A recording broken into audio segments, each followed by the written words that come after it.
réussi à faire tomber Chambéry hier soir pour sa reprise de championnat à domicile, mais les Nantais se sont bien battus et ils étaient bien soutenus aussi par le public. Une équipe en rodage qui a encore besoin de trouver des automatismes. Voilà comment Thierry Anty, l'entraîneur, parlait de ses joueurs avant ce match face à Chambéry.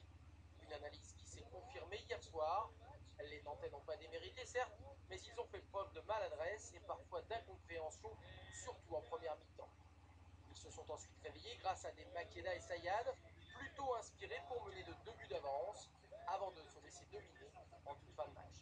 On avait appuyé un peu plus, ça nous aurait donné un peu plus de marge de manœuvre et un petit avantage pour pouvoir gérer la suite.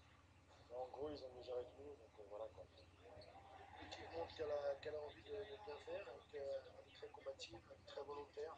Je trouve que dans l'état d'esprit, cette équipe me plaît beaucoup. Cette équipe me plaît beaucoup. Maintenant, c'est à nous encore d'améliorer notre jeu, et notamment sur certaines phases, pour pouvoir voilà, inverser la tendance.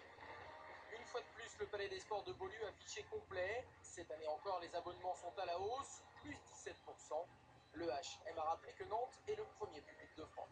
Ici, c'est une salle qui vit, où il y a une vraie communion entre l'équipe et les spectateurs. Je pense d'ailleurs que c'est la raison pour laquelle ils sont si nombreux. Et puis, c'est le premier aussi par son affluence, et ça, c'est pas négligeable, puisque c'est quand même 80 000 spectateurs qui sont venus voir le H jouer l'année dernière. Au début, c'était le foot. On venait à FC Nantes, et puis voilà.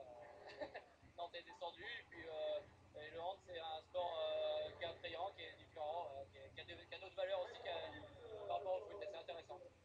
Nul doute, les joueurs du H auront à cœur de mieux faire, mais la tâche ne s'avance pas aisée avec un déplacement à Dunkerque jeudi prochain.